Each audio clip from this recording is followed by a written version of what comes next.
1 RRI Makassar. Dan baiklah pendengar Pro 1 RRI Makassar, berikut akan kami hadirkan untuk Anda dialog interaktif Lintas Makassar Pagi yang akan mengangkat topik seputar wisata halal pariwisata Sulsel dan akan dipandu oleh rekan kami Meilani Ahmad. Rekan Meilani Ahmad, silakan.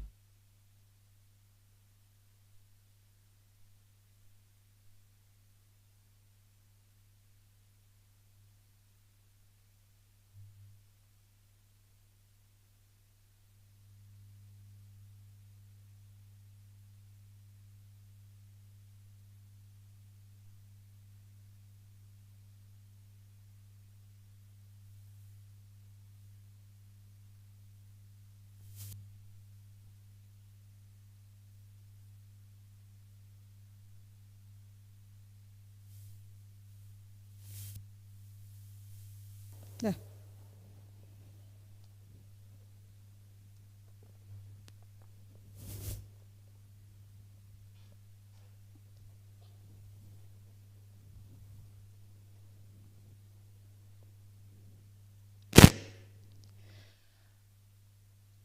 Baik, pendengar Pro 1 dimanapun Anda berada, dan juga hadirin yang hadir di studio 1 Andi Nyongki RRI Makassar. Kita bersama dalam dialog interaktif. Dialog khusus hari ini berbicara tentang wisata halal. Nah, sebelumnya kami ucapkan terima kasih banyak untuk tamu undangan yang sudah hadir, di mana dialog ini merupakan rangkaian dari kegiatan penandatanganan MOU atau kerjasama antara RRI Makassar dengan dua lembaga, dua institusi yang ada di Sulawesi Selatan, yaitu MUI Sulawesi Selatan dan juga Dinas Kebudayaan dan Kepariwisataan Provinsi Sulawesi Selatan. Alhamdulillah sudah hadir di ruangan kita saat ini. Yang pertama yang kami hormati Bapak Ketua MUI Sulawesi Selatan, Bapak Profesor Dr. Kiai Haji Najamuddin LC.MA. Assalamualaikum, selamat pagi Pak Kiai. Tabe Pak Kiai. Waalaikumsalam. Baik, kemudian juga ada Prof. Jufri, Profesor Dr. Muhammad Jufri MC, psikolog, selaku Kadis Kebudayaan dan Kepariwisataan Provinsi Sulawesi Selatan. Assalamualaikum, selamat pagi Prof. Waalaikumsalam warahmatullahi wabarakatuh. Selamat pagi untuk kita semuanya. Baik, kemudian juga ada Bapak Waspada Santing M. Sos, IMHI, selaku Pak Dr. Waspada Santing, selaku Ketua Pusat Kajian dan Advokasi Halal Indonesia. Assalamualaikum, selamat pagi Pak Waspada. Waalaikumsalam warahmatullahi wabarakatuh. Dan tuan rumah hari ini Kepala RRI Makassar, orang tua kami Pak Ferdi Kusno, Dr. Ferdi Kusno. Assalamualaikum, selamat pagi Pak Ferdi. Waalaikumsalam, selamat pagi. Baik, pendengar Pro 1 dan juga hadirin di studio Pro 1 RRI Makassar, kami juga menyiarkan acara ini melalui tayangan langsung di fanpage Facebook Pro 1 RRI Makassar. Anda yang ingin berkomentar nanti bisa menyematkan komentar Anda pada kolom komentar tayangan ini. Selain itu Anda juga bisa berpartisipasi nantinya melalui line telepon di 0821 3333 9440. Kita akan berbicara tentang wisata halal. Ini suatu program yang dicanangkan atau dicoba diwujudkan di Indonesia. Pada Juni 2022, pariwisata halal di Indonesia itu naik peringkat, berada pada posisi kedua dalam The Global Muslim Travel Index atau GMTI 2022. Nah, sebetulnya apa yang dimaksud dengan halal ya, sebelum kita masuk ke wisatanya, kita harus tahu dulu nih apa yang sebetulnya yang dimaksud dengan halal. Kita akan segera mendengarkan penjelasan dari Pak Kiai Najamuddin. Silakan Pak Kiai. Bismillahirrahmanirrahim. Assalamualaikum warahmatullahi wabarakatuh. Waalaikumsalam warahmatullahi wabarakatuh. Alhamdulillahirabbil alamin wassalatu wassalamu ala sayyidina Muhammadin wa ala alihi wa sahbihi ajmain, amma ba'd. Yang saya hormati Bapak Kepala RRI Stasiun Makassar, yang saya hormati Bapak Kepala Dinas Prawisata Provinsi Sulawesi Selatan, yang saya hormati Bapak Pusat Kajian Halal, sama Bapak Dr. Waspada Santi. Marilah pada kesempatan ini pertama-tama kita memanjatkan puji syukur kehadirat Allah Subhanahu wa taala karena kita masih diberikan kesehatan, kesempatan untuk hadir dalam tempat ini dalam rangka dialog dan berbicara tentang wisata halal. Sekaligus nanti insya Allah akan dirangkaikan penandatangan antara MUI dan RRI Makassar. Dan selawat atas junjungan Nabi besar kita Muhammad SAW. Pada kesempatan ini saya hadir dengan ada beberapa teman dari MUI. Saya ikutkan ada Bapak Profesor Dr. Kiai Haji Bustani Ilyas MA.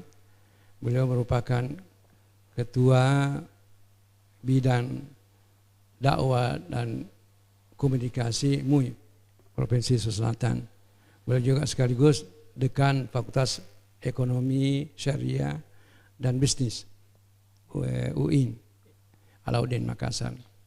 Kemudian yang kedua ada juga hadir Bapak Dr. Kiai Haji Samsul Bahari LCMA, merupakan Sekretaris Bidang Fatwa MUI Provinsi Sulawesi Selatan.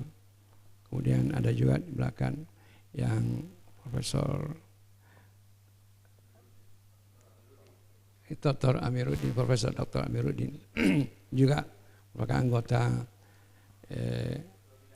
Bidang Hukum MUI Provinsi Sulawesi Selatan. Bapak-bapak dan ibu-ibu yang saya hormati dan pemirsa yang saya hormati, saya diminta oleh RRI untuk berbicara tentang halal. Tentunya kalau kita akan berbicara tentang halal, ya tentunya rujukan kita adalah sumber hukum kita.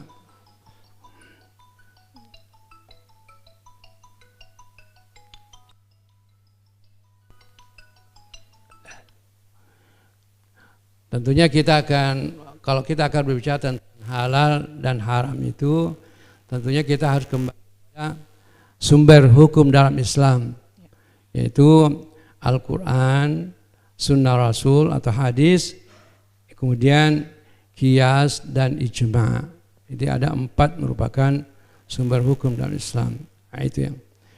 Tapi kalau kita akan berbicara tentang halal, ya harus kita tadi saya sebagai sumber hukumnya itu untuk menentukan halal dan tidak halalnya itu kita harus kembali kepada bagaimana dalam Islam itu tentang halal dan haram. Dalam Islam itu ada 2. Yang haram itu ada 2. Ada namanya halal halamun bizatihi dan ada haramun bighairihi. Ada Islam itu mengharamkan sesuatu karena memang zatnya haram. Ya memang dari sananya atau dari Al-Quran dan ada di hadis memang sudah jelas dikatakan haram. Ada nasnya. Dan ada haram bighairi karena bukan zatnya haram, hanya karena ada kemungkinan prosesnya atau bahan yang menyebabkan dia haram itu. Itu dalam Islam untuk menentukan itu. Maka kita dulu melihat dalam apakah ada nasnya dalam Al-Quran yang menyatakan haram atau halal, atau tidak ada dalam hadis, tidak ada dalam Al-Quran. Kita kembali kepada sumber yang kedua, yaitu hadis. Apakah Rasulullah sudah menjelaskan ada nasnya dalam hadis atau tidak ada? Karena dalam hadis mengatakan al-halalu bayyinun wal haramu bayyinun wa ma bainahuma mustabihat. Dalam hadis itu saya jelaskan bahwa yang haram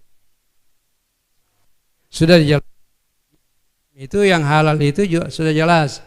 Tapi yang menjadi masalah antara yang halal yang haram itu namanya mustabihat, itu yang belum jelas hukumnya. Tapi di situ diselanjutnya ma waqa'a fi syubhat waqa'a fil haram. Siapa yang orang banyak, artinya yang selalu yang belum jelas itu banyak-banyak mengikuti itu, maka bisa-bisa terjadi dia dalam hukumnya haram. Jadi oleh sebabnya itu kalau ini ya, sebenarnya dalam Al-Quran mengatakan Islam ini sudah sempurna, sudah jelas. Yang di situ dikatakan bahwa para ulama mengatakan bahwa yang sempurnanya itu adalah hukum-hukum yang generalnya, yang hukum bersifat umum. Tapi yang rinciannya kadang-kadang ayat itu ditafsirkan oleh ayat, kemudian ayat itu kadang-kadang ditafsirkan oleh hadis. Kalau tidak jelas, yaitu bagaimana para pendapat ulama, bagaimana ijma' ulama, bagaimana kias. Karena kita harus tidak bisa lepas dari kias.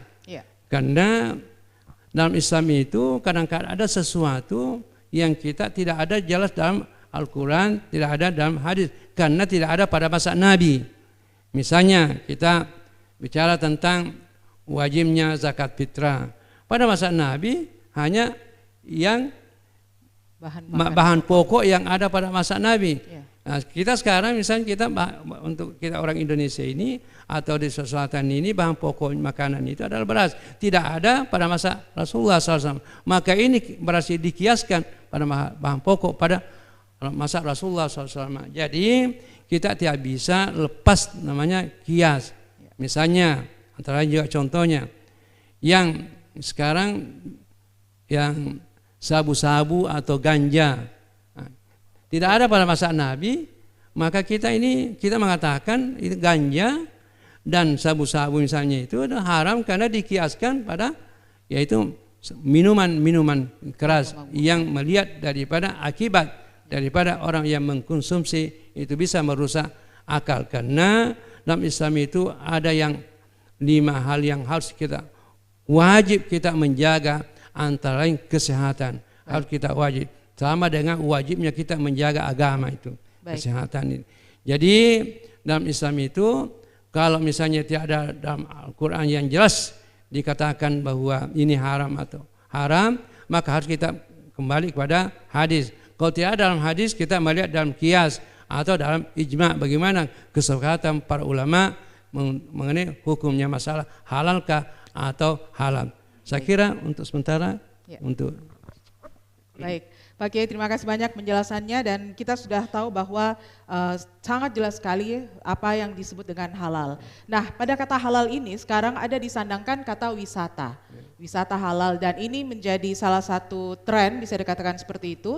Dan beberapa tahun terakhir pada bulan Juni kemarin Indonesia berada di posisi kedua. Pak Prof Jufri, ini gimana menurut Prof wisata halal untuk wilayah Sulawesi Selatan? Seperti yang kita ketahui, primadona tempat wisata di sini beberapa diantaranya itu kan bisa dikatakan tidak sesuai ya dengan pakem halal tadi menurut Ketua MUI Pak Kiai Najamuddin. Nah, kalau kita ingin menggerakkan wisata halal di Sulawesi Selatan, apa saja kiat-kiat yang dilakukan oleh Dinas Pariwisata? Silakan Pak. Ya, baik, terima kasih. Saya kira ini topik yang menarik yang kita bahas. Karena saat ini memang Sulawesi Selatan kita menjadikan pariwisata ini sebagai salah satu sektor andalan yang juga diunggulkan oleh pemerintah Provinsi Sulawesi Selatan. Nah, tentu pertama kita harus menyatakan rasa syukur kita yang sangat luar biasa kepada Allah Subhanahu wa taala. Kita ditakdirkan untuk menjadi masyarakat Sulawesi Selatan.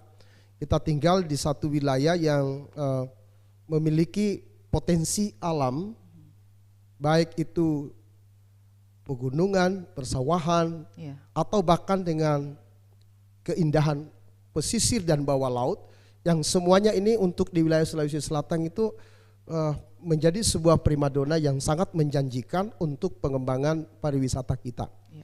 Nah, selain itu kita juga punya satu modal yang sangat besar, bahwa masyarakat Sulawesi Selatan itu juga mayoritas penduduknya Muslim. Ya. Sehingga untuk pengelolaan pariwisata kita di Sulawesi Selatan tentu saja harus memperhatikan, harus menjadikan aspek kehalalan ini atau nilai-nilai syariat itu menjadi bagian yang terintegrasi di dalam pengelolaan pariwisata kita.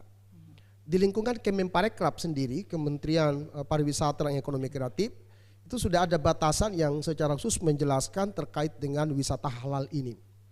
Ya, berkaitan dengan seluruh aktivitas atau seluruh jenis layanan yang disiapkan baik itu oleh pengusaha di bidang pariwisata, kemudian oleh masyarakat yang berada di wilayah destinasi tertentu, atau oleh pemerintah, layanan yang disiapkan untuk memberikan ruang tempat bagi penikmat wisata yang di dalamnya itu pengelolaannya tidak bertentangan dengan syariat Islam misalnya. Karena seperti yang dijelaskan tadi Pak Kiai bahwa mungkin bukan zatnya tetapi prosesnya gitu ya, yang menyebabkan sesuatu itu bisa tidak halal begitu ya, karena prosesnya. Nah, ini semua untuk di pariwisata, seperti yang saya katakan tadi, semua layanan itu yang disiapkan baik oleh institusi, pemerintah, masyarakat, atau pengusaha-pengusaha di bidang kepariwisataan harus memastikan bahwa semua layanan itu dari awal hingga akhir, ya, katakanlah misalnya contohnya dalam pengolahan atau menyiapkan makanan di restoran, di hotel-hotel, harus bisa dipastikan bahwa mulai dari pengadaan bahan, kemudian prosesnya, sampai ke penyajian makanan yang untuk siap dihidangkan kepada para tamu, itu harus diyakini betul-betul tidak melanggar syariat Islam yang dijelaskan tadi sebagai bagian yang dijadikan pedoman untuk menetapkan kehalalan itu. Ya, jadi insya Allah untuk kita di Sulawesi Selatan yang saya katakan tadi, wilayah kita ini sangat kaya dengan potensi pengembangan pariwisata. Di 24 kota kabupaten ini sudah luar biasa, sangat menjanjikan potensi itu. Nah, ini yang kita harapkan pengelolaannya itu betul-betul memperhatikan aspek syariat yang menjadi keyakinan beragama masyarakat kita. Begitupun untuk memberikan pelayanan terbaik bagi pengunjung wisatawan yang datang ke Sulawesi Selatan. Ya, mereka tidak ragu-ragu ketika harus menjalankan ibadahnya di tempat wisata. Mereka ada masjid, ada tempat ibadah yang suci, bahkan untuk makanan-makanan yang harus mereka cicipi di tempat-tempat wisata, minuman maupun olahan makanan yang lain, semua harus dipastikan bahwa diproses dengan cara-cara yang terjamin kehalalannya. Baik. Saya kira itu sementara. Baik, Prof. Jufri, terima kasih banyak. Berarti fasilitas pendukung seperti untuk makanan, pelayanan yang ramah Muslim juga termasuk fasilitas pendukung seperti rumah ibadah harus berada di tempat seperti itu. Nah, saya ke Pak Waspada. Pak Dr. Waspada ini selaku Ketua Pusat Kajian dan Advokasi Halal Indonesia. Ada beberapa hal tadi yang disebutkan untuk bisa menunjang munculnya atau bangkitnya wisata halal di Indonesia, khususnya di Sulawesi Selatan. Nah, menurut Pak Waspada, apa saja yang harus menjadi perhatian dari masyarakat? Karena pakemnya tadi sudah dijelaskan sama Pak Kiai, kemudian Prof. Jufri juga sudah memberikan gambaran tentang wisata halal. Nah, ini yang harus diperhatikan oleh masyarakat, khususnya mereka yang mengelola tempat-tempat wisata agar bisa menjadi destinasi wisata halal. Pak Waspada. Ya, terima kasih. Assalamualaikum warahmatullahi wabarakatuh. Alhamdulillah wa syukurillah wa la hawla wa la quwata illa billah. Yang sama-sama kita hormati Andre Guruta, Profesor Dr. Kiai Haji Najamuddin LCMA, Bapak Kepala Dinas Pariwisata, Kebudayaan dan Pariwisata Provinsi Selatan, Bapak Profesor Muhammad Jufri, Bapak Kepala Stasiun RRI Makassar, yang sekaligus salah satu narasumber mewakili kita semua. Saya kira mari kita ucapkan selamat ke Pak Kepsta yang baru sekitar 2 minggu yang lalu promosi doktor di bidang komunikasi. Saya kira tidak banyak pejabat yang ada di jabatannya bisa menyelesaikan studi doktornya, dan beliau salah satu di antaranya. Yang kita hormati juga guru saya, ada Profesor Bustani Ilyas, Pak Dr. Amiruddin, ya, kedua orang ini guru saya di kampus, Prof. Nah, dan mohon maaf saya ada di sini atas amanah dari Pak Kepsta. Yang pertama tadi sudah jelaskan Pak Kiai, secara syar'i yang halal atau haram itu sudah jelas, kemudian yang haram juga sudah jelas. Lalu kaitannya dengan kondisi kita di Sulawesi Selatan tentang kepariwisataan. Nah, menarik karena secara syar'i sudah jelas.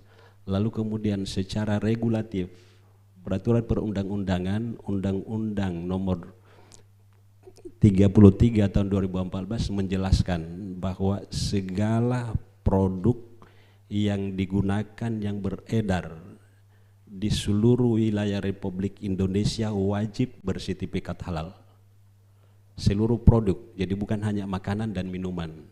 Walaupun dalam peraturan yang dikeluarkan oleh Kementerian Agama ada pentahapan, sehingga khusus untuk makanan dan minuman diberikan proses pentahapan sampai tanggal 17 Oktober tahun 2024. Artinya kalau sekarang kita ada di bulan Juli, masih ada sekitar 27 bulan ke depan.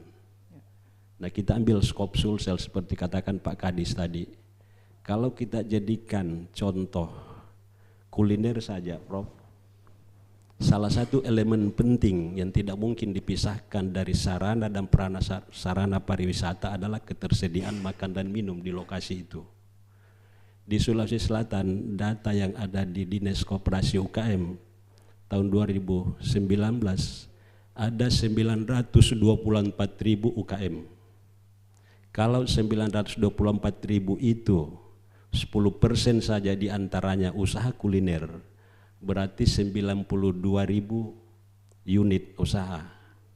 Kemampuan lembaga pemeriksa halal, kemampuan MUI melakukan fatwa terhadap produk-produk yang harus dipatwakan halal haramnya tentu tidak sebesar potensi yang harus kita sertifikatkan.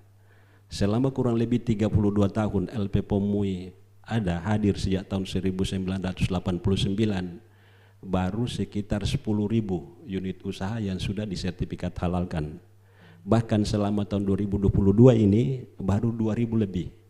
Bayangkan, saya hitung-hitung tadi, kalau ada 10% dari unit usaha tadi, Prof, berarti 92, di seluruh Sulawesi Selatan 92.000 yang harus disertifikat halalkan, maka setiap hari mesti kita sertifikatkan dalam 27 bulan ke depan 155 unit usaha. Ini pekerjaan raksasa. Nah, sehingga tentu saja dibutuhkan keseriusan seluruh stakeholder. Nah, salah satu yang menurut saya sangat penting adalah, dan ini tantangan kita di Sulawesi Selatan termasuk seluruh wilayah Indonesia, adalah mindset masyarakat kita. Pola pikir masyarakat kita terhadap kewajiban pola hidup halal. Kalau dijelaskan Pak Kiai tadi bahwa sesungguhnya pola hidup halal itu melekat pada ikrar keislaman kita. Begitu kita mengucapkan syahadatain, maka saat itu juga kewajiban pola hidup halal melekat. Tidak ada lagi alasan bahwa undang-undangnya baru ada, karena itu menjadi bagian dari kewajiban kita. Nah, mindset inilah yang menurut saya perlu kita bangun, Prof. Karena tahun 2018 saya dan teman-teman melakukan penelitian di Kota Makassar khusus tentang daya dukung aparat pemerintah kota terhadap undang-undang jaminan produk halal tadi. Nah, dari 150 responden di tingkat kelurahan, hanya 27 orang diantaranya yang menyatakan kalau mau makan di luar kantor menanyakan dulu apakah produk yang dijajakan itu halal atau tidak. Hanya 27 orang. Nah, padahal harusnya ya kalau menurut surah yang ke-80 Pak Kiai, surah Abasa ayat 24, falyanzuril insanu ila ta'ami. Hendaklah manusia senantiasa memikirkan apa yang hendak dikonsumsi. Berarti ketika kita masuk di restoran, mau beli sesuatu, pertanyaan pertama adalah apakah ini halal atau tidak. Bukan apakah ini enak atau tidak. Nah, kalau 27 orang saja tadi bertanya halal atau tidak, selebihnya bertanya apakah enak atau tidak, ya tentu kemudian menjadi masalah dalam bagaimana kita membangun pola hidup halal. Yang kedua, barangkali seandainya Prof bisa kita sarankan ke Pak Gubernur, ada perda fasilitasi jaminan produk halal, agar pemerintah daerah bisa menganggarkan khusus untuk UKM tadi. Kementerian Agama hanya bisa menyiapkan anggaran 25.000 per tahun. UKM seluruh Indonesia ada 65 juta. Sulsel saja tadi hampir 1 juta, sehingga harus ada keterlibatan Pemda. Kalau Pemda kemudian ada di situ memfasilitasi proses sertifikasi halal, fasilitasi yang menurut kami itu sangat dahsyat pengaruhnya adalah kalau pemerintah Pak Gubernur berkenan mengeluarkan edaran, tidak ada lagi kegiatan yang dibiayai anggaran negara, anggaran daerah yang dilaksanakan di tempat-tempat yang tidak jelas status halalnya. Mau masuk di hotel bikin acara, mau masuk di restoran, tanya dulu apakah dia sudah sertifikat halal atau bukan. Belum. Kalau tidak, jangan adakan di situ. Sehingga dengan begitu maka seluruh unit usaha akan berlomba-lomba mensertifikat halalkan produknya, karena tidak ada lagi acara-acara yang akan masuk di situ. Ya, saya kira sekedar informasi, di Makassar data di PHRI ada 200 lebih hotel, mulai dari hotel Melati sampai hotel bintang. Hanya ada 5 hotel yang pernah punya sertifikat dapur halal. Pernah, Saya ya? katakan pernah punya sertifikat dapur halal karena sertifikat dapur halal itu berlaku selama 3 tahun. Sudah expire dan belum diperpanjang.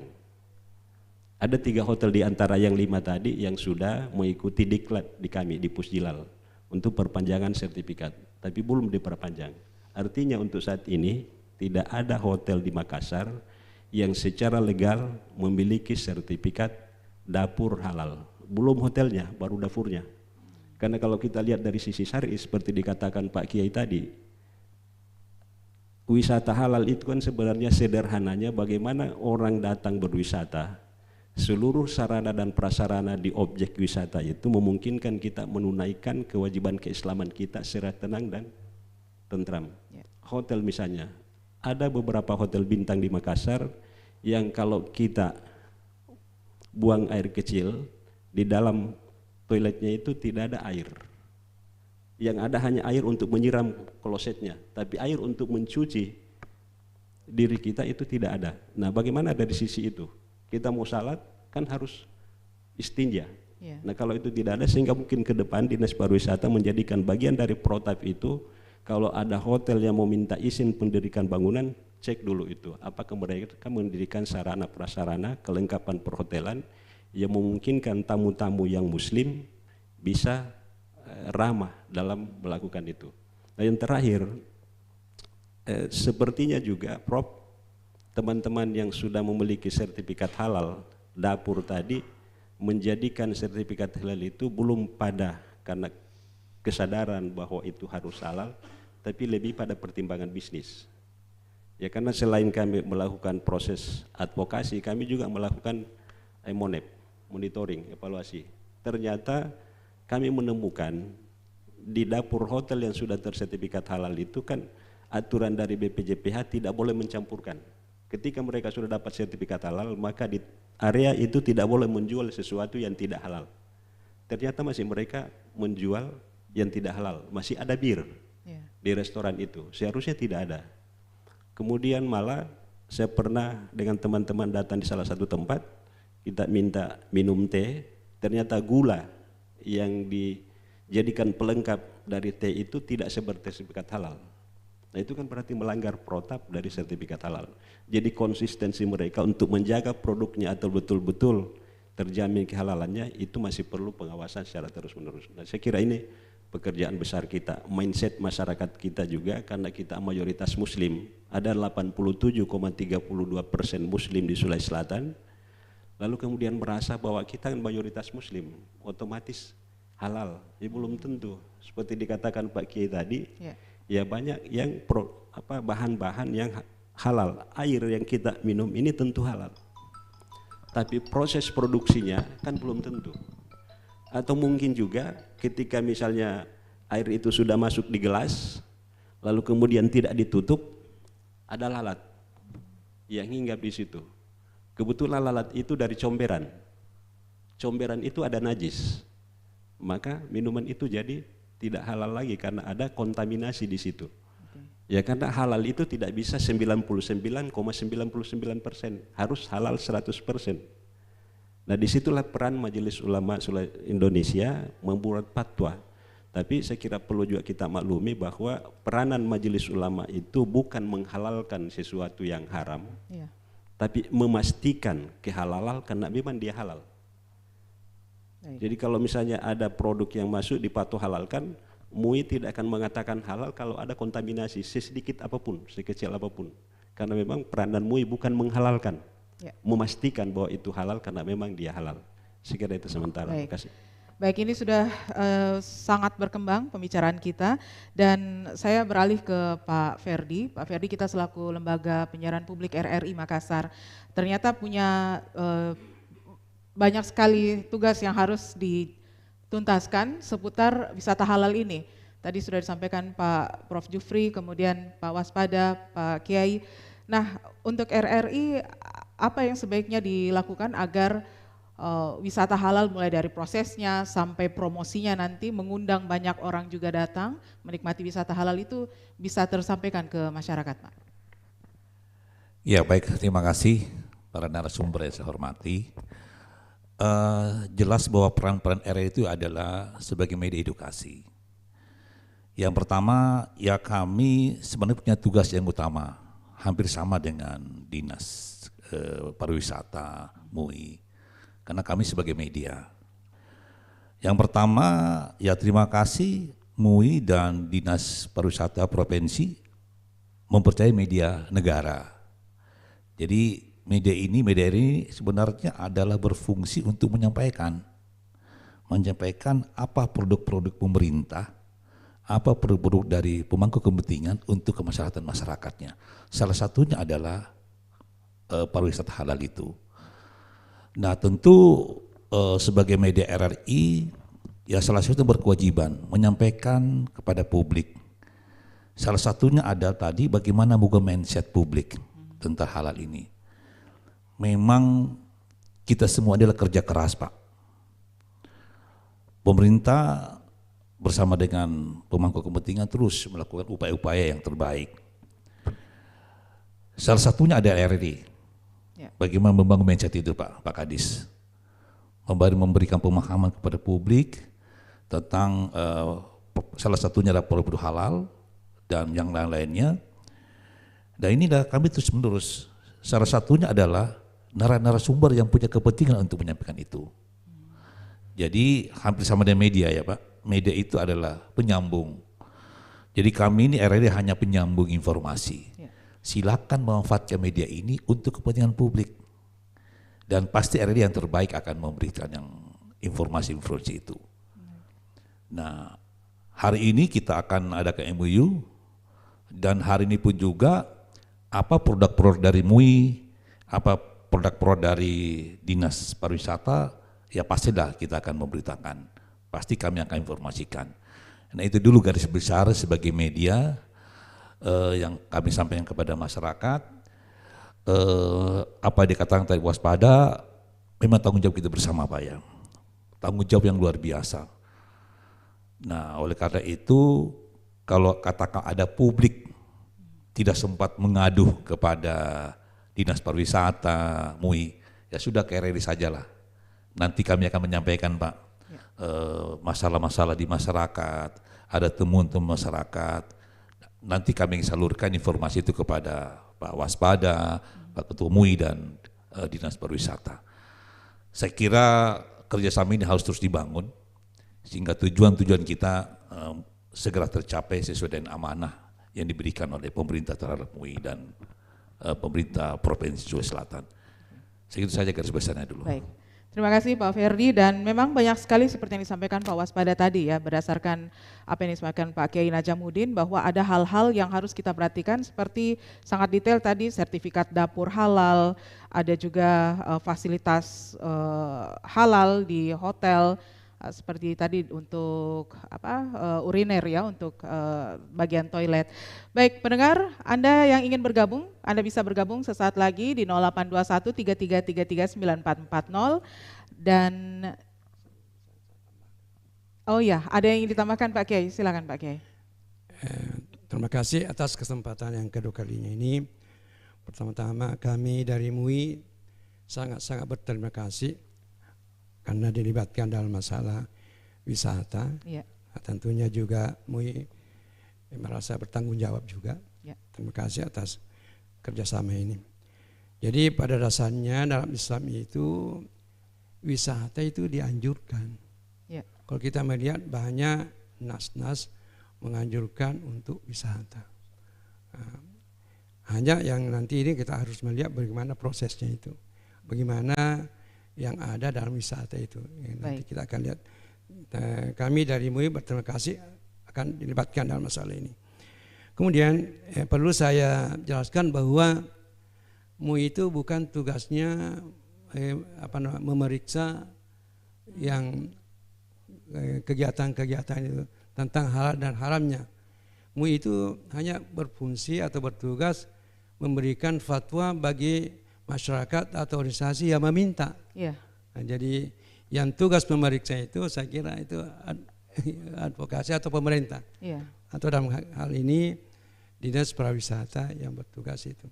Dan sampai sekarang hari ini ada sekretaris fatwa. Saya kira belum ada hotel yang meminta untuk yang difatwakan bagaimana dalam yang ada dalam hotel itu. Sampai hari ini saya kira belum ada. Alhamdulillah sejak kami ini belum sampai 1 tahun, sudah berapa yang kita fatwakan itu, kita memberikan label halal ini barangkali sudah ada 1000-an, ada barangkali. Sudah ada 1000-an ini. Kurang lebih 1000-an. Tapi hanya yang masalah yang makanan-makanan ringan, yang catering, karena mereka itu tidak akan diterima produknya itu di supermarket kalau tanpa ada label halal. Itu yang banyak yang meminta difatwakan itu bagaimana, dan minta diaudit bagaimana masalah bahan-bahannya itu. Karena tadi kita mengatakan bahwa sebenarnya yang halal itu jelas, yang haram itu jelas, hanya yang menjadi besar pertanyaan itu bagaimana proses yang terjadi di situ. Ya, kemudian barangkali kami mengharapkan dalam kerjasama ini barangkali lebih bagus seperti kita sudah kerjasama dengan BSI. BSI itu sudah membuat suatu kerjasama dengan MUI untuk membentuk yaitu tim dakwah untuk mendakwakan yaitu bank syariah. Dan saya harapkan misalnya kalau memang pariwisata ini bisa kerjasama dengan MUI juga membentuk satu dakwah wisata, bagaimana ya dakwah pariwisata ini bisa dakwakan. Jadi saya karena memang saya lihat itu yang sektor wisata itu juga bisa mendatangkan artinya untuk income negara. Saya kira seperti saya lihat misalnya di Mesir itu, saya lama tinggal di Mesir itu sumber kedua pendapatan wisatanya. Dan di sana kita tahu bahwa ada Al-Azhar, dan Al-Azhar tidak memberikan fatwa bahwa itu wisata tidak boleh. Padahal wisata itu kalau kita kembali pada Al-Quran, mengkaji pada Al-Quran, banyak sekali nas-nas yang menganjurkan untuk wisata. Jadi memang perlu kita melihat bagaimana proses wisata ini. Baru nanti kita barangkali sebelum kita berikan kepada Flo, barangkali ada yang dari fatwa ada yang mau ditambahkan atau dari komisi dari bidang dakwah ada yang mau ditambahkan? Ya, Pak Kiai, sebentar kita jeda dulu Pak Kiai, karena siaran ini juga kami siarkan melalui terestrial di frekuensi radio kami. Pendengar dan juga hadirin yang hadir di studio, kita jeda dulu. Sebentar kita akan balik lagi di sesi yang kedua dalam dialog khusus seputar wisata halal.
Pendengar RRI dan juga hadirin di Studio 1, Studio Andi Nyongki RRI Makassar, kita kembali lagi dalam dialog khusus seputar wisata halal. Dan dialog ini yang berlangsung di RRI sudah mempertemukan ya, seperti yang terakhir sebelum kita jeda tadi ada Pak Kiai menyampaikan bahwa ada baiknya kalau dibentuk juga tim dakwah, kalau bersama BSI itu tim dakwah untuk keuangan syariah, nah untuk bersama dengan Dinas Pariwisata insya Allah akan dibentuk tim dakwah wisata halal. Ada komentar untuk ini Prof? Iya baik, terima kasih. Ini yang saya katakan sebuah keberkahan juga ya hari ini bahwa Alhamdulillah RRI, terima kasih Pak Kepala memfasilitasi untuk kita bisa duduk bersama, berdiskusi, dan tentu kami dari Dinas Pariwisata merasa sangat terbantu sebenarnya karena ini juga menjadi program yang diharapkan oleh Bapak Gubernur bisa mendapat perhatian dari kita semuanya. Nah, insya Allah untuk kami akan menyambut baik usulan yang disampaikan Pak Kiai tadi. Ya, tentu akan kami tindak lanjuti dalam pembicaraan berikutnya. Kemarin memang sempat terpikirkan saya ingin membonceng pada kegiatan hari ini, tapi saya pikir saya tidak masuk di wilayah yang sudah disiapkan Pak Kepala RRI. Biarkan hari ini RRI dulu dengan MUI, dengan kami dari pariwisata, tapi secara khusus juga insya Allah nanti kami akan pikirkan waktunya antara kami dengan Majelis Ulama Indonesia Wilayah Sulawesi Selatan. Dan tentu ini satu hal yang sangat menarik karena kita punya banyak dai, punya mubalik, kita ada di mana-mana. Tentu proses untuk membangun sosialisasi seperti yang dikatakan Pak Waspada Santing tadi, alhamdulillah, bagaimana mengubah mindset kita. RRI juga sudah siap untuk membantu mensosialisasikan semua ini, dan tentu dengan adanya tim yang kita sepakati membentuk tim dakwah yang nanti secara khusus membantu mengkomunikasikan tentang pentingnya wisata halal dengan prinsip-prinsip yang sudah disampaikan Pak Kiai tadi. Tentu ini akan makin mempercepat, mengakselerasi pengubahan mindset masyarakat kita. Nah, memang kami harus sampaikan di sini bahwa masyarakat Sulawesi Selatan harus siap untuk menerima kunjungan wisatawan kita dari berbagai tempat, karena usaha kita sekarang dengan berkoordinasi 24 kota kabupaten untuk membangun, mempersiapkan destinasi wisata dan juga layanan yang ada di dalamnya, juga salah satunya mempertimbangkan atau fokus memberi perhatian pada layanan wisata halal ini. Nah, tentu itu menjadi satu hal yang kami prioritaskan. Sebagai informasi kami sampaikan bahwa di dinas kami di bawah bidannya Pak, mohon maaf ada Pak Kabitnya di sini ikut, Pak Kabit Destinasi.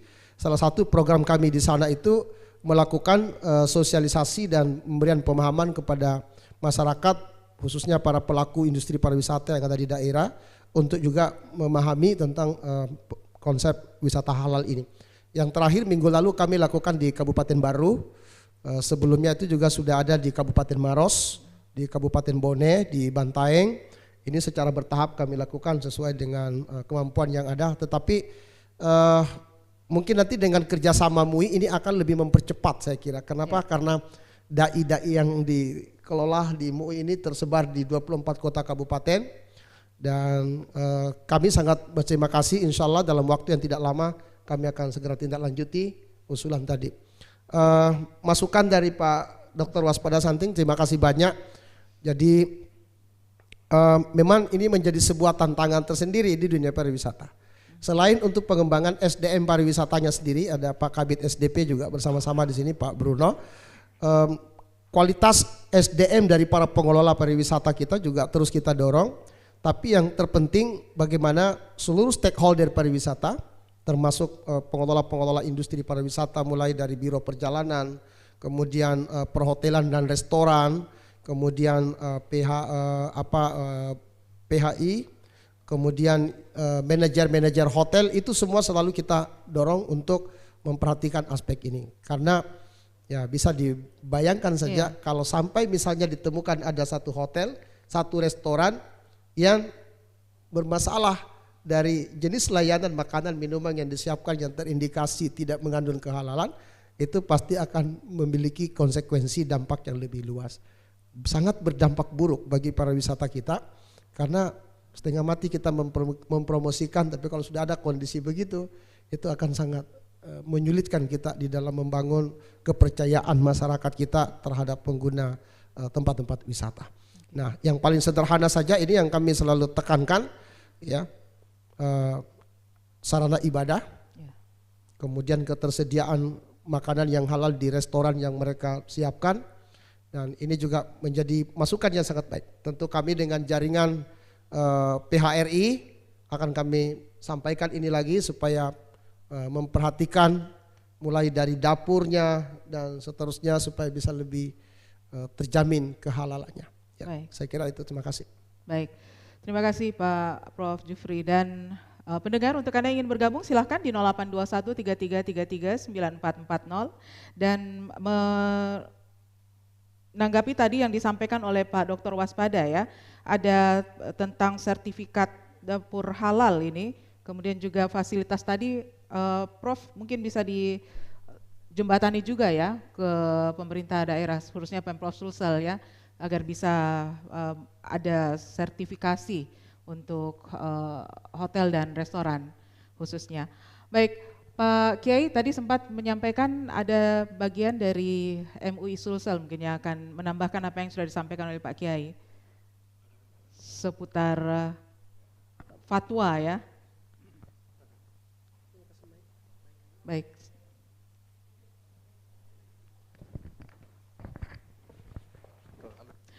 Kita juga menantikan pendengar yang ingin bergabung di 0821-3333-9440. Bismillahirrahmanirrahim. Assalamualaikum warahmatullahi wabarakatuh. Waalaikumsalam. Pertama-tama bahwa acara ini diadakan ini sangat menggembirakan sekali kita, pada khususnya yang kita ada di MUI Sulawesi Selatan, karena pada hakikatnya produk halal itu adalah merupakan satu tuntutan atau permintaan dari Allah Subhanahu wa taala kepada, tidak hanya kepada kaum muslimin tetapi kepada seluruh manusia. Karena hidup yang layak dan hidup yang bebas dari hal-hal yang buruk adalah permintaan untuk semua. Itu di dalam Al-Quran dijelaskan, bunyi perintahnya sendiri itu adalah mengajak kepada manusia, ya ayuhan nasu kulu mimma fil ardi halalan thayyiba. Hai manusia, ya.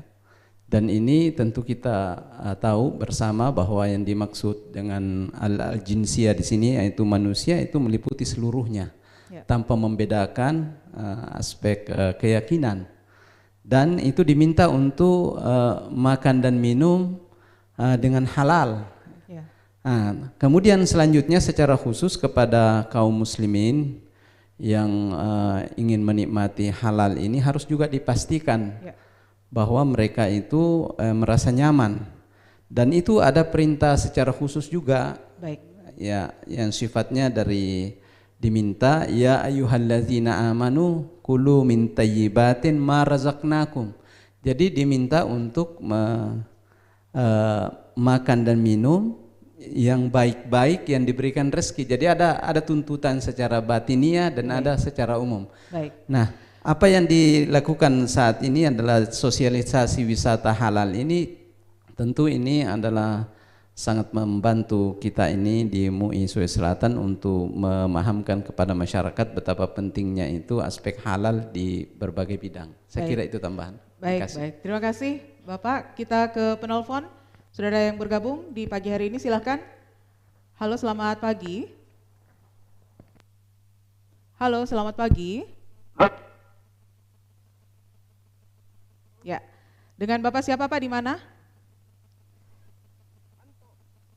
Baik, bisa mencoba kembali di 0821-3333-9440 dan juga bisa berkomentar langsung di kolom komentar fanpage Facebook Pro 1 RRI Makassar, ya.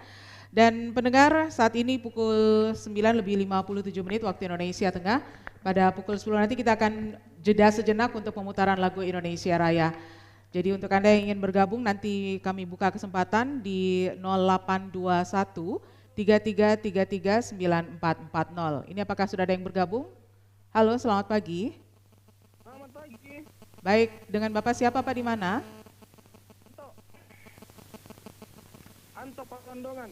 Pak Anto, silakan Pak Anto. Ya, wisata halal ya. Iya. Saya kira pola komunikasi hati-hati. Nah, saya ingat dulu Sandiaga Uno, Menteri Pariwisata, pernah dapat penolakan di Bali. Ya. Karena mungkin pola komunikasinya salah. Nah, masyarakat Toraja pun pernah menolak ini masalah wisata ini.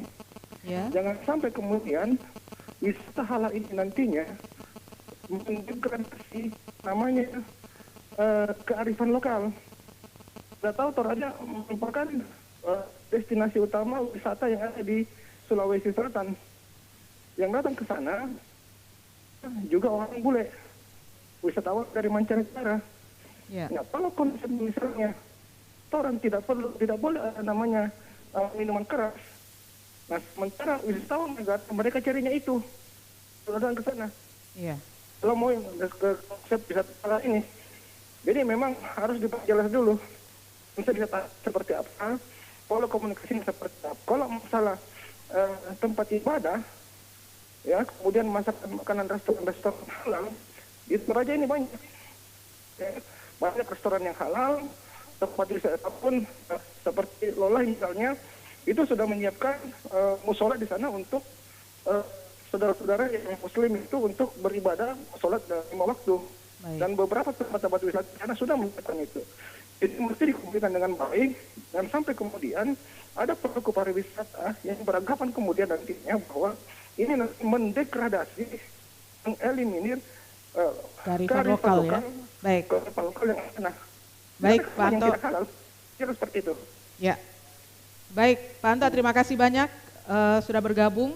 Ini menanyakan tentang jangan sampai wisata halal itu meruntuhkan atau mengikis kearifan lokal, misalnya di daerah-daerah yang memang sudah terkenal dengan wisata yang non halal ya. Baik, kita jeda dulu sejenak untuk pemutaran lagu Indonesia Raya. Setelah itu kita akan simak apa tanggapan dari narasumber kami.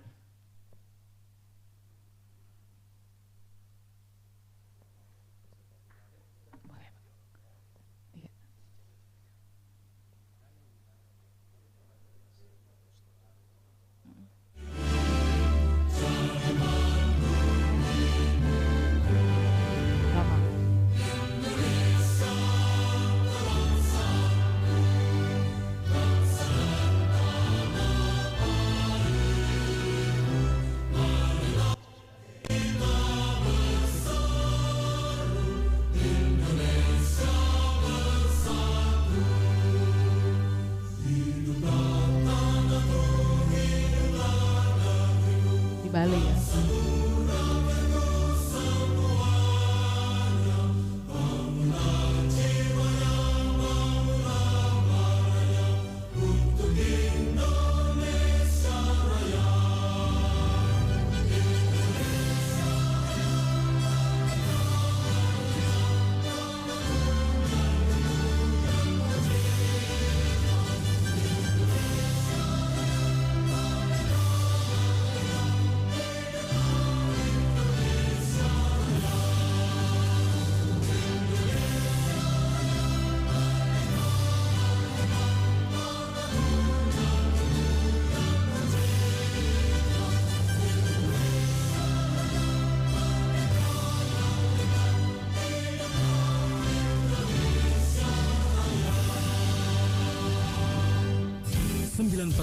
FM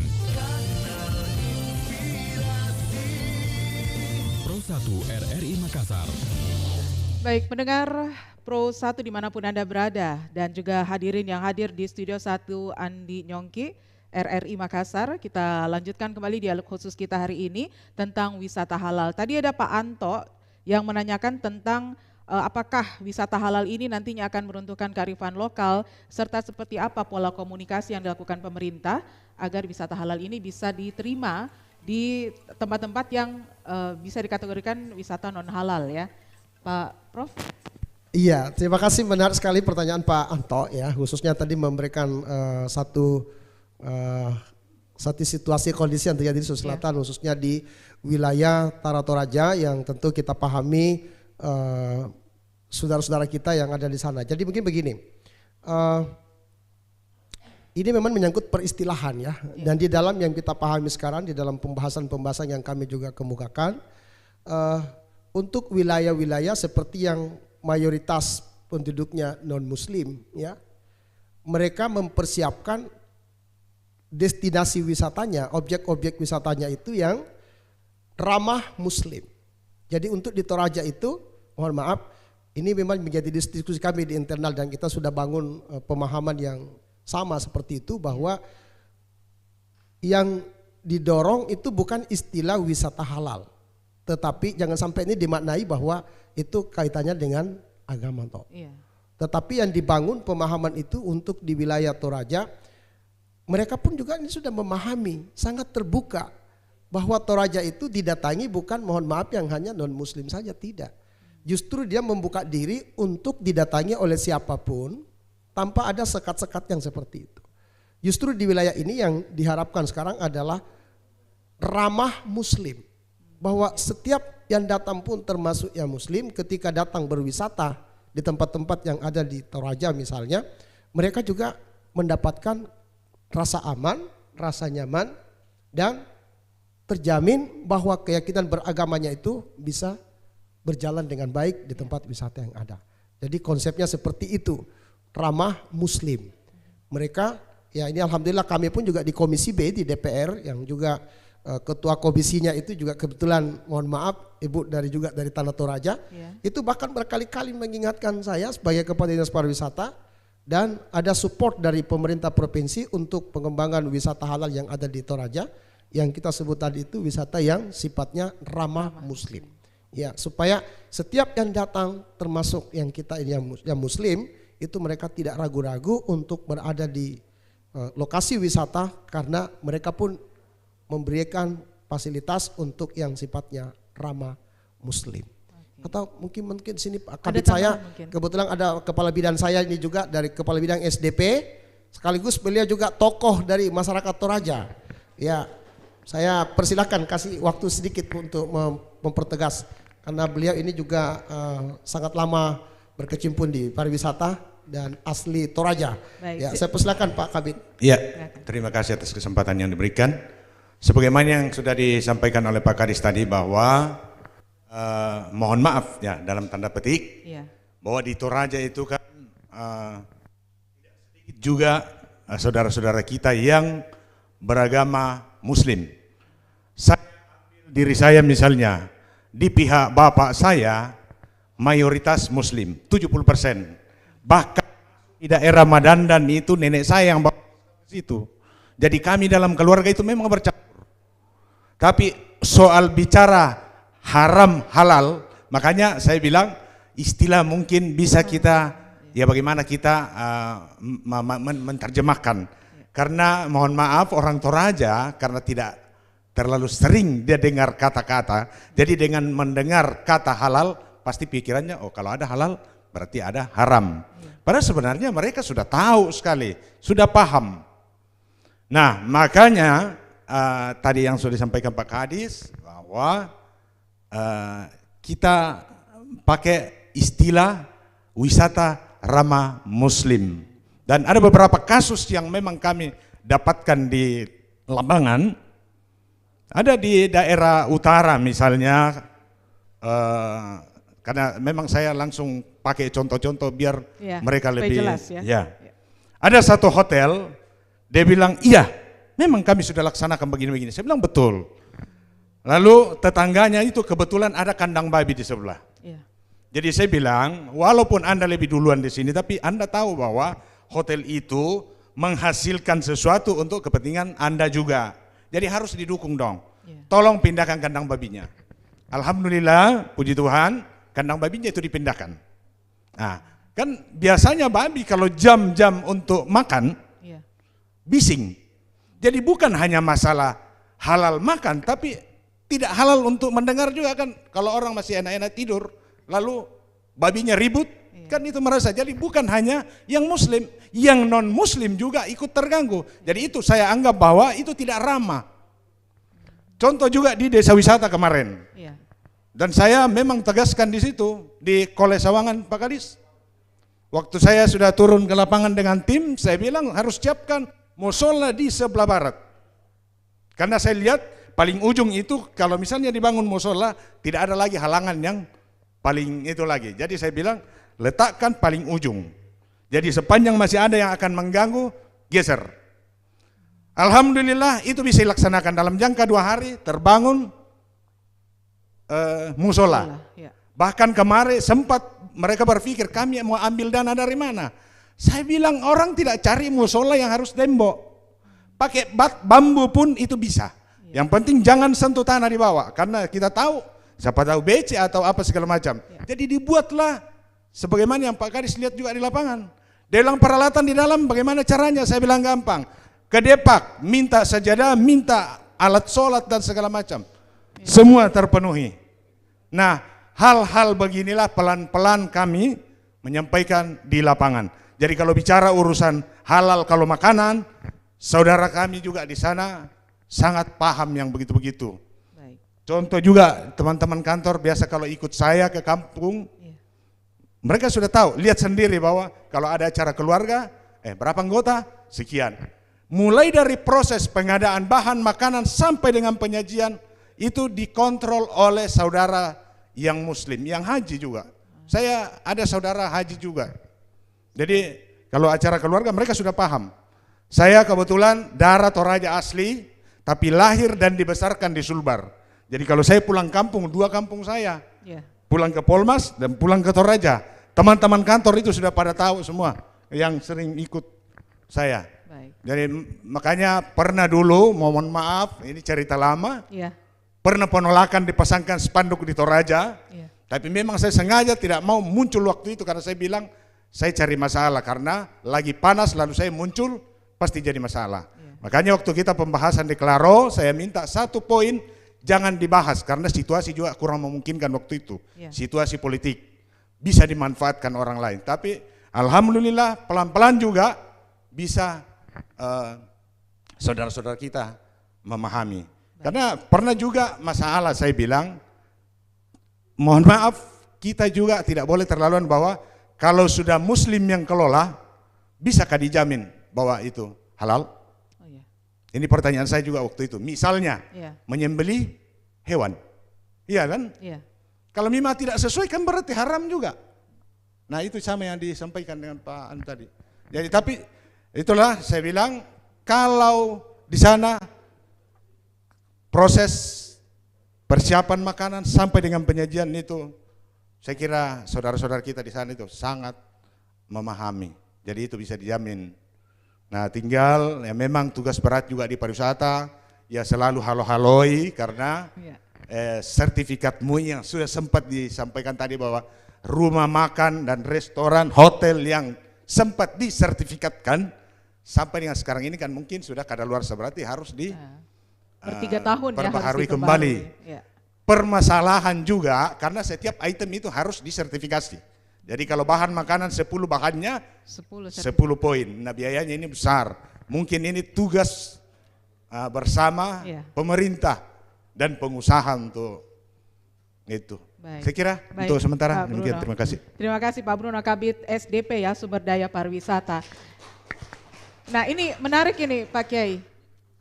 Ya, Pak Kiai ini tadi sempat menyebutkan bahwa, oh ya untuk Pak Anto jangan khawatir tidak akan meruntuhkan kearifan budaya lokal ya. Karena sudah disampaikan Pak Bruno tadi bahwa wisata ramah muslim. Ini juga penggunaan istilah ya, mungkin bisa lebih diganti atau disesuaikan.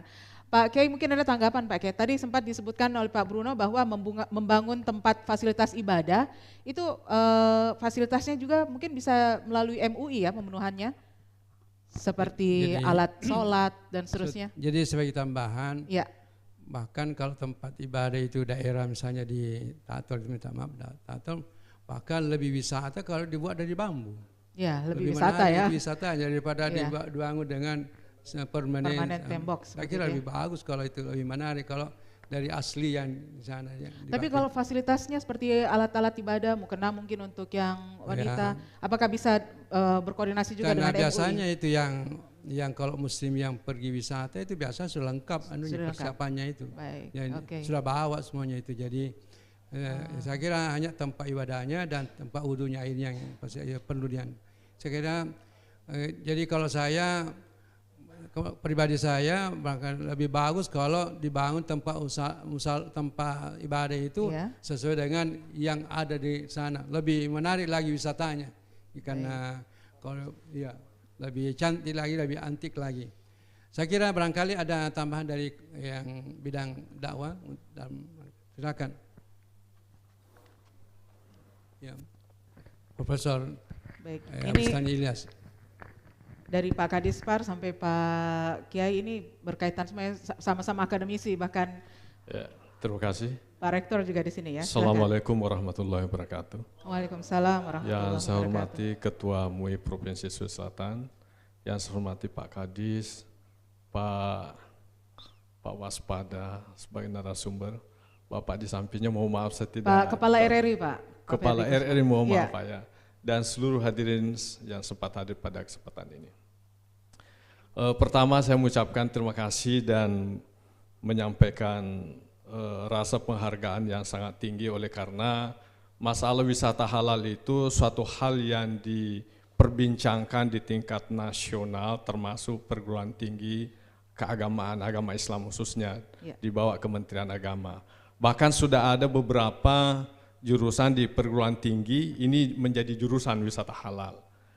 Jadi perlu kita sikapi bahwa ini suatu hal yang menggambarkan bahwa ke depan Islam itu bisa lebih membumi, ya, termasuk di provinsi kita ini. Tentu itu menjadi harapan kita.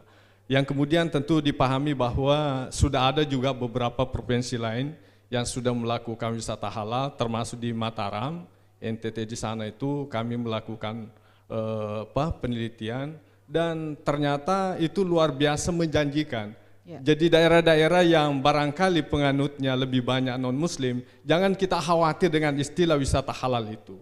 Justru memberikan penghasilan yang lebih besar. Kenapa? Umat yang Islam ini memberikan rasa aman, nyaman untuk mendatangi daerah-daerah Bapak. Sebutlah misalnya Tanah Toraja itu, dan saya sudah berkali-kali datang di daerah sana, tidak pernah merasa terganggu. Ya, tidak pernah merasa terganggu karena semua fasilitas ada. Ya, masalah warung Islam itu ada, ya di samping masjidnya di sana. Bahkan 3 tahun yang lalu, 4 tahun yang lalu dilaksanakan seleksi tilawatil Quran dan hadis. Bisa dibayangkan ini, itu Tanah Toraja. Jadi jangan kita merasa terusik dengan istilah wisata halal. Bukan berarti bahwa segala aktivitas itu harus dihalalkan. Tapi yang dimaksudkan di situ adalah bagaimana memberikan rasa aman, nyaman orang yang beragama Islam itu sehingga dia bisa mendatangi suatu daerah tetapi tidak merasa terganggu agamanya sedikit pun. Ini. Termasuk juga di daerah sana sebagai perbandingan, misalnya di Mataram, semua fasilitas yang ada itu dikaitkan dengan istilah agama atau istilah syariah. Jadi mulai bandaranya itu nyaman karena kita merasa bisa melaksanakan salat andai kamu mau di situ. Tapi ternyata ini kan fasilitas salat misalnya itu sudah ada, tapi itu belum terkesan syariah betul. Ya, sebutlah misalnya mall-mall kita di sini, masa tempat sholatnya hampir berdekatan di WC di tingkat di bawah lagi, panas lagi. Ini kan tidak fasilitasnya ada tapi belum memposisikan sebagai tempat yang mulia. Mohon maaf ya seperti ini. Jadi saya berharap Pak Kadis dan seluruh stakeholder yang ada, misalnya kalau ada pendirian hotel atau mall dan sebagainya, saya harapkan bahwa tempat ibadah itu ditempatkan pada tempat yang mulia. Jangan di tempat di parkiran dan sebagainya, ini kurang menyenangkan bagi saya sebagai orang muslim. Ini perlu diperhatikan. Yang kemudian yang namanya wisata halal itu juga memberikan fasilitas yang bagus dalam artian memberikan kenyamanan. Sebutlah misalnya di hotel-hotel. Ya tentu kita melihat hotel itu bagaimana menyiapkan fasilitas yang sesuai dengan kebutuhan umat Islam. Ya di situ ada musallanya yang nyaman. Kemudian tidak terganggu dengan kaitan-kaitan yang bisa menjerumuskan orang kepada hal yang kurang enak itulah. Tentu bisa kita pahami semuanya. Ya, misalnya kalau di sana misalnya ada pijit-pijit misalnya, apalagi istilahnya itu? Spa itu ya. Ya tentu yang muslim itu kan kita harus tahu bahwa di sini ada laki, ada perempuan, yang laki-laki ya laki-laki, yang perempuan. Jangan tukang pijitnya itu dari perempuan, yang pijit itu laki-laki, itu kan bagaimana ini? Nah, itu masih ada yang terjadi di hotel-hotel seperti ini. Baik. Nah, ini semuanya. Iya. Termasuk juga di pantai-pantai itu, termasuk pantai gimana juga menyiapkan misalnya musala dan sebagainya, ya supaya ada sedikit pembatasan antara laki dengan perempuan. Ya. Saya kira itu, terima kasih. Terima kasih. Assalamualaikum warahmatullahi wabarakatuh. Waalaikumsalam warahmatullahi wabarakatuh. Kita langsung menerima penelpon, silahkan di 0821-3333-9440, tersisa kurang lebih 10 menit kebersamaan kita dalam dialog khusus ini. Oke, silahkan mencoba kembali di 0821-3333-9440 ya. Pak Ferdi selaku Kepala RRI, ini kita lihat dalam perkembangan dialog khusus ini, akhirnya ada penyampaian tentang sertifikasi, kemudian bagaimana pola komunikasi menyampaikan informasi tentang wisata halal atau ramah muslim, kemudian juga ada pembentukan tim dakwah wisata antara Kadispat dan MUI. Ini tentunya sudah sedikit banyak menggambarkan tupoksi atau tugas pokok dan fungsi dari RRI, Pak Ferdi. Iya. Sudah sangat jelas ya, dari berbagai pemangku kepentingan diminta untuk di hotel ada tempat ibadah misalnya, bagaimana makanannya harus halal dan lainnya. Nah, kami sebagai media tentu ini penting Pak, penting untuk masyarakat lebih jauh untuk mengetahuinya. Nah, kebetulan kami ada beberapa cara ya, sudah ada beberapa program, ada Pro 1, ada Pro 2, ada Pro 4. Nah, sekarang ini atas kebijakan direksi, benar-benar bahwa RRI tidak lagi hanya berada di studio Pak Kadis dan MUI, tetapi betul berada di lapangan, berada di tengah-tengah masyarakat untuk menyampaikan berbagai kepentingan termasuk untuk kepentingan di Dinas Pariwisata, kemudian MUI. Kita ada namanya program live yang lebih sekarang terkenal namanya Baribasa, kemudian di Pro 1 juga ada cobek-cobek misalnya. Nah ini bisa dimanfaatkan bapak-bapak ibu-ibu. Karena peran RRI itu sebenarnya adalah peran yang langsung menyambungkan kepada masyarakat. Memang kerja kita tidak ringan, berat. Oleh karena itu sekali lagi RRI yang punya pendengaran cukup banyak. Jujur saja Pak, pendengarnya Pro 1 sekarang ini cukup lumayan Pak. Itu di atas 1 juta pendengar. Pro 4 juga di atas, sekarang ini sudah bermain di atas 400.000-an orang mendengarkannya. Nah kita sekarang bermain bukan lagi hanya terestrial di radio, tetapi kita sudah main di YouTube, main di mana, di media sosial lainnya. Nah sungguh lengkaplah informasi ini kalau terus menerus kita menyampaikan ke publik. Sehingga yang tadi saya katakan bahwa apa menjadi keinginan masyarakat yang mudah-mudahan melalui media ini bisa lebih bisa lebih diketahui lagi. Ya. Sekali lagi kami mengajak kepada seluruh kepentingan, baik itu MUI, baik Dinas Pariwisata, silakan menggunakan media radio Republik Indonesia. Dan kami terbuka Pak, dimanapun Dinas Pariwisata misalnya untuk halalnya dan wisata halalnya, silakan kita bermain di mana Pak. Mau main di hotel boleh, kami siaran di sana. Mau main di Tanah Toraja di sana. Ke Toraja bagi saya Tanah Toraja ini sangat punya arti Pak. Karena saya punya disertasi di Universitas Muhammadiyah Malang adalah masalah Tedong Bonga Pak. Jadi saya sangat memahami bagaimana Tanah Toraja terhadap diri saya dan memang penting untuk informasi tentang bagaimana halal itu kepada publik. Saya lama di Bali tugas di Singaraja, sebagai pembanding saja Pak. Di Bali itu kalau misalnya kita masuk rumah makan itu sudah kelihatan situ. Ada babinya, ada gambar poster babi di situ. Jadi kalau orang muslim tentu tidak akan pernah masuk di situ Pak, karena sudah ada tanda di situ. Artinya itulah namanya komunikasi yang mereka tampilkan. Nah mudah-mudahan aja di beberapa tempat itu bisa ada. Nah sebagai media ya kita sampaikan seperti itu. Sebagai media kita sampaikan seperti itu. Segitu saja barangkali Pak, terima kasih. Baik, terima kasih Pak Ferdi dan kita lanjut lagi untuk penelpon, silahkan masih ada yang ingin bergabung di 082133339440.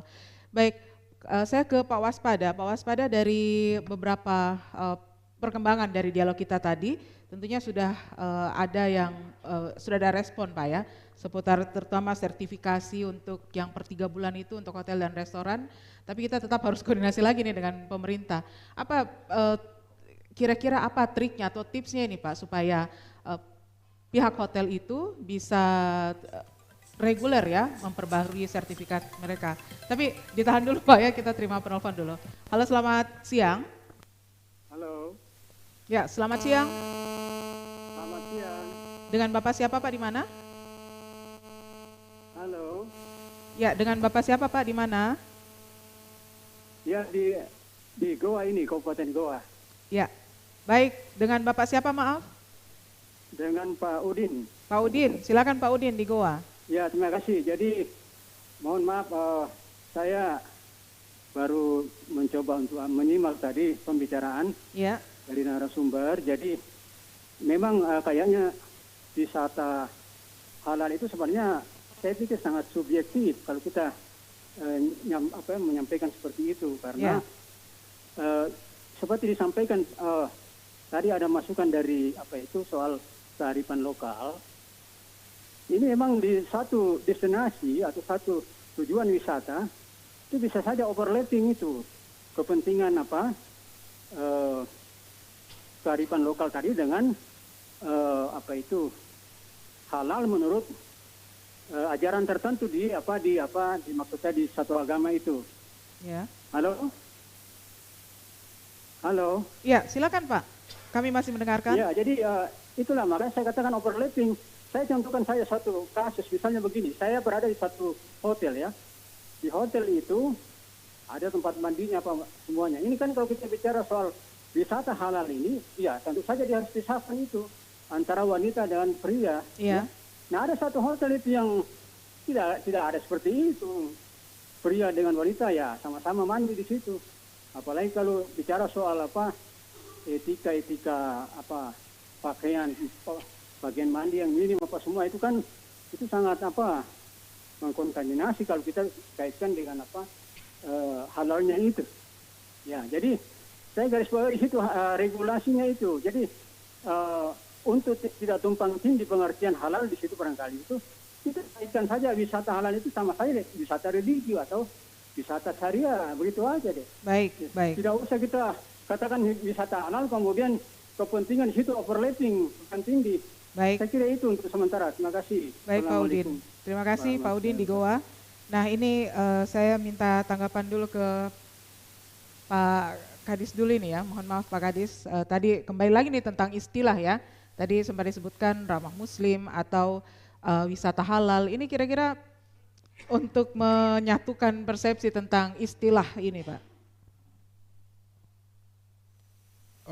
Ya, jadi sebenarnya kita jangan, harapan kami itu kita jangan kehabisan energi ya, hanya untuk memperdebatkan tentang perbedaan pemaknaan dari sini, karena intinya kan sebenarnya sudah jelas bahwa penyelenggara kegiatan pariwisata, pelaku usaha dan pemerintah dalam hal ini tentu harus bisa menjamin ketersediaan layanan fasilitas untuk pengguna wisata yang bisa mewadahi, memenuhi keberlangsungan atau keterlaksanaan dari aspek keyakinannya dia. Jadi itu tentu diharapkan baik itu dalam perhotelan, kemudian restoran, rumah makan seperti yang disampaikan tadi, ya harus bisa menunjukkan bukti-bukti itu. Nah, untuk yang sekarang ini tentu salah satunya harus ada sertifikat halal yang dikeluarkan oleh lembaga atau pihak yang memang memiliki kewenangan untuk itu, antara lain dengan Majelis Ulama Indonesia. Nah, ini bagi kami ini satu tantangan besar yang tentu memang harus kita lihat bahwa kalau berkaitan dengan hotel-hotel seperti contoh kasus yang dikemukakan tadi, ya tentu ini kami membutuhkan ruang untuk bisa berkoordinasi dengan PHRI, karena khusus untuk hotel-hotel ini juga ada yang mewadahi, itu PHRI, Perhimpunan Hotel dan Restoran Indonesia. Ya, Nah, mungkin ada kasus-kasus seperti yang dicontohkan, ya tentu itu menjadi perhatian. Misalnya disampaikan tadi Pak Prof bahwa ada hotel-hotel yang meletakkan musola atau apa di tempat-tempat yang dinilai kurang strategis. Ini saya kira masukan yang sangat baik. Ya, saya langsung tertuju pikiran saya itu ke hotel tertentu yang mungkin juga saya pernah sholat di situ. Ya, hotelnya itu di parkiran dekat toilet dan seterusnya, sehingga ya mungkin di pikiran kita kok seperti begini ya. Tapi ini masukan Pak. Insya Allah nanti akan kami sampaikan dalam diskusi dengan teman-teman dari PHRI untuk bisa mengkomunikasikan ini.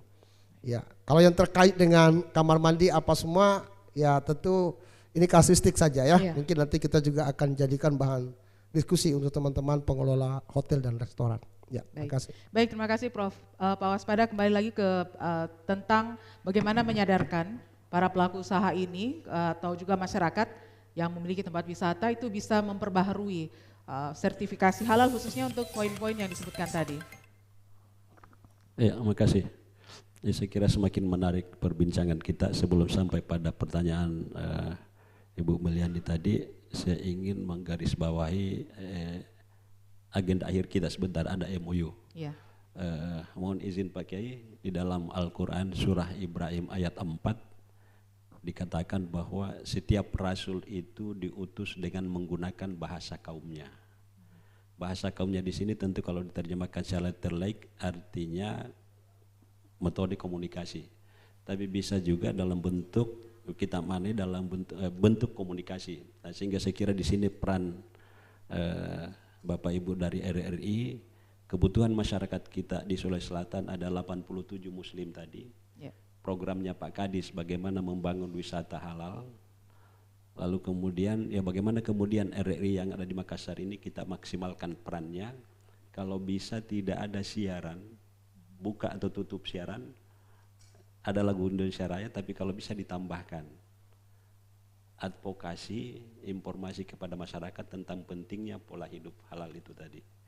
Nah, yang kedua mungkin memang perlu kita samakan mindset kita lagi, ya bahwa kan di dalam undang-undang yang saya sebutkan di awal tadi pasal 4 memang mengatakan bahwa seluruh produk wajib bersertifikat halal. Tapi di pasal 26 produk yang mengandung sesuatu yang tidak halal harus mencantumkan bahwa produknya tidak halal. Jadi tidak ada larangan, tapi tidak harus ada larangan. Jadi katakanlah misalnya contoh yang paling ekstrim, kalau di kota Makassar ini saudara-saudara kita kan tidak semua muslim. Ada yang makan, mohon maaf, yang bagi kita yang muslim tidak halal, haram. Tapi ada juga yang makan itu karena memang tidak dilarang dalam komunitas mereka. Ya katakanlah paling ekstrim babi misalnya. Ada restoran yang menjual sate babi, tidak bisa dilarang. Tapi penjualnya itu pasanglah di depannya bahwa ini sate babi. Sehingga masyarakat tahu, kita yang muslim tentu tidak masuk di sana. Ya memang ada masalah sosiologis. Teman-teman kita pemuda muslim yang merasa tinggi kesadaran agamanya merasa ditantang. Padahal justru orang itu melaksanakan aturan undang-undang. Yang halal silakan pasang bahwa ini halal, bagi yang haram silakan pasang bahwa ini haram. Dan kalau tidak salah di Tora-Tora aja sudah ada restoran yang memasang langsung di depannya, kami menjual bakso anjing. Ya tidak masalah karena itu buat mereka yang memakan itu. Ya masalah kalau sudah tahu itu nggak boleh tapi masuk ke sana ini ya. Ini jaminan undang-undang yang halal harus ada sertifikat halalnya, tapi yang haram jelaskan bahwa ini haram. Ya makanya dalam minuman-minuman juga kayak mengandung alkohol kan dicantumkan bahwa mengandung sengat alkohol itu berarti boleh. Nah, yang kedua kita juga tidak mengatakan sebenarnya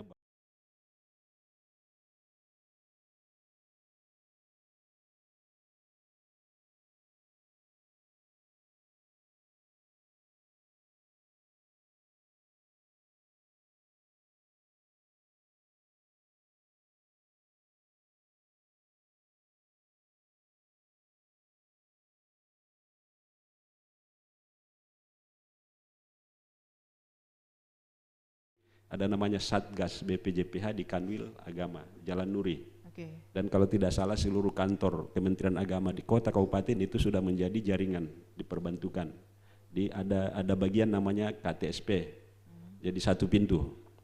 Kemudian setelah seluruh administrasi dinyatakan bersyarat, lalu kemudian dikirim ke LPH, Lembaga Pemeriksa Halal. Lembaga pemeriksa halal inilah yang melakukan pemeriksaan, audit. Lalu kemudian setelah diaudit, lalu kemudian dokumen audit itu dikirim kembali ke BPJPH. BPJPH akan minta komisi fatwa di MUI untuk membuat fatwa. Nah itu saya katakan tadi bahwa MUI tidak membuat atau menghalalkan sesuatu yang haram. Kalau hasil auditnya mengatakan bahwa ini tidak halal, pasti MUI akan mengatakan bahwa tidak bisa dikasih sertifikat halal. Ya, ketiga komponen inilah yang kemudian terlibat. Setelah MUI mengeluarkan yang namanya penetapan fatwa halal, lalu kemudian BPJPH mengeluarkan sertifikat. Dan seluruh proses ini kalau semua lancar hanya butuh waktu 21 hari. Kalau saya pengusaha hari ini saya daftar di BPJPH, administrasinya clear, hari itu juga BPJPH harus sampaikan ke LPH untuk dilakukan audit. LPH hanya punya waktu 2 minggu untuk melakukan audit. Kalau ternyata dalam 2 minggu tidak selesai, karena harus ada uji laboratorium apakah mengandung sesuatu yang diharamkan, bisa penambahan 1 minggu. Lalu kemudian setelah itu dibawa ke MUI. MUI juga punya jangka waktu untuk harus segera membuat fatwa. Setelah fatwa MUI diterima BPJPH, besoknya sudah bisa di-print oleh yang bersangkutan secara online bahwa dia punya dapat sertifikat. Kalau tidak dapat sertifikat akan dikembalikan bahwa tidak layak dapat sertifikat halal. Nah, sehingga saya kira sangat clear. Nah, terkait dengan pertanyaan tadi bahwa bagaimana membangun konsistensi, kembali lagi mindset tadi. Kalau teman-teman para pengusaha mengurus sertifikat halal itu karena memang ingin menjamin kenyamanan, keamanan produknya, harusnya itu dalam undang-undang syaratnya 6 bulan sebelum sertifikat halal berakhir harus segera bermohon yang baru. Nah sekarang setahu saya rata-rata berakhir semua Pak Kadis tahun 2019. Berarti sudah hampir 2 tahun sebenarnya di Makassar tidak ada hotel yang bersertifikat halal. Makanya bahasa saya tadi pernah punya sertifikat dapur halal. Tapi bulan Februari lalu ada 3 hotel di antara yang 5 tadi Pak Kadis yang sudah mengikuti diklat di kami untuk pendidikan penyelia halal. Nah sehingga mungkin ini bisa menjadi bagian dari fasilitasi pemerintah provinsi. Hotel-hotel di Makassar ada 200, ada kewajiban mereka. Setiap unit usaha yang bukan UMKM yang harus mengurus sertifikat halal harus punya yang namanya penyelia halal. Penyelia halal ini mereka tidak punya. Dan harus mengikuti pendidikan. Penyelia halal, pemeriksa halal. Karena mereka inilah yang karena kalau bisa difasilitasi Pak Kadis, karena memang ya sebenarnya sih kalau kita lihat teman-teman pengusaha hotel kan ya, jutaan pendapatan mereka per hari. Untuk ikut diklat penyelia itu maksimal hanya 4.800.000. Mulai dari diklatnya sampai uji kompetensinya mereka sebagai penyelia halal. Mereka tidak mau mengeluarkan yang 4.800.000 itu. Pak. Nah sehingga mungkin kalau bisa difasilitasi Pemprov bahwa mereka dibantu bagaimana mereka setiap unit usaha ada 1 orang pegawainya mereka yang diikutkan diklat penyelia halal dengan fasilitasi dari Pemprov misalnya minimal 50% lah atau uji kompetensinya. Uji kompetensi itu 1.800.000 dari LSP MUI, lembaga sertifikasi profesi dari MUI pusat. Hanya itu yang punya lisensi dari BNSP, Badan Nasional Sertifikasi Profesi. Nah, sehingga ketika mereka lulus diklat, ikut uji kompetensi, mereka sudah bisa menjadi penyelia halal, maka unit usaha itu berhak untuk mengurus. Karena sampai kapanpun mereka ngurus sertifikat, kalau tidak punya penyelia tidak akan dipenuhi. Beda kalau UKM. UKM ada istilah dalam undang-undang self declare. Mereka bisa mengaku sendiri bahwa produk saya halal. Nah, sehingga kalau mereka melalui proses self declare, biayanya hanya 650.000 untuk mengurus. Kalau mereka ngurus sendiri, karena kalau menunggu gratis, ya pemerintah hanya bisa menyiapkan 25.000 per tahun. Ada 65 juta tadi yang mau disertifikasi. Nah, sehingga kalau misalnya tadi, siapa tahu Pak Kadis bisa yakinkan Pak Gub, dengan teman-teman di DPR kita bisa membuat perda fasilitasi jaminan produk halal. Sehingga misalnya nanti katakan misalnya tadi UKM yang ada 924.000 di Sulawesi Selatan. Dibagi secara tanggung rentang Pak Kadis. Misalnya tadi ada 650.000 yang mesti dibayar oleh UKM. Mereka tidak punya duit. Nah, provinsi misalnya menanggung 25% dari 450.000 itu. Kota kabupaten di mana UKM itu ada menanggung 75%. Sehingga UKM tidak menanggung, tetap gratis tapi dibiayai oleh Pemda. Atau bisa ditambah Pak Kadis, kalau bisa kerjasama dengan Dinas Koperasi UKM agar ada perda tentang CSR. Perusahaan kita di Sulawesi Selatan kan cukup banyak, ada Tonasa, ada Inco yang miliaran mereka, ada forum CSR tapi belum dalam bentuk perda. Jadi maksud kita kalau ada perda, mereka diwajibkan bahwa harus menyisihkan sebagian dari dana sosial mereka untuk membiayai UKM dalam proses sertifikat halal. Nah, fakta di lapangan selama ini yang kami lihat, perusahaan-perusahaan besar itu menyalurkan dana CSR-nya secara mandiri kepada masyarakat yang ada di sekitarnya, belum dinikmati secara keseluruhan. Ya saya kira itu. Nah, kemudian yang terakhir untuk Pak Kadis, mungkin selain nanti ada kolaborasi dengan MUI dalam bentuk diklat dai wisata halal, mungkin juga bisa kita lakukan FGD, forum grup diskusi. Ada 4 kampus di Makassar yang sudah punya halal center, Universitas Alauddin, Unhas, Universitas Muslim, Universitas Boswa. Kebetulan alhamdulillah di Universitas Boswa saya kebetulan ditunjuk Pak Rektor untuk jadi koordinator halal centernya. Kemudian juga di Makassar sudah ada selain LP POM MUI, ada PPH di Unhas yang juga bisa melakukan audit. Kemudian ada 2 lembaga lagi yang sudah diaudit oleh BPJPH untuk segera mendapatkan lisensi sebagai lembaga pemeriksa halal, yaitu BBIHP Makassar dengan Pusjilal. Jadi saya kira kalau ada FGD bisa lebih maksimal kita mengatur. Makasih. Baik, terima kasih Pak Waspada. Sangat jelas sekali dan ternyata berbicara tentang wisata halal itu ada banyak sekali hal ketika kita breakdown yang harus memang tersosialisasikan ke masyarakat, dan mudah-mudahan dengan kerjasama yang akan ditandatangani sesaat lagi oleh antara RRI Makassar dan Dinas Kebudayaan dan Kepariwisataan Provinsi Sulawesi Selatan, juga antara RRI Makassar dengan pihak MUI atau Majelis Ulama Indonesia Provinsi Sulawesi Selatan, kita bisa RRI menjembatani informasi ini untuk sampai ke masyarakat. Terima kasih untuk semua narasumber yang sudah hadir di kesempatan pagi hingga jelang siang hari ini.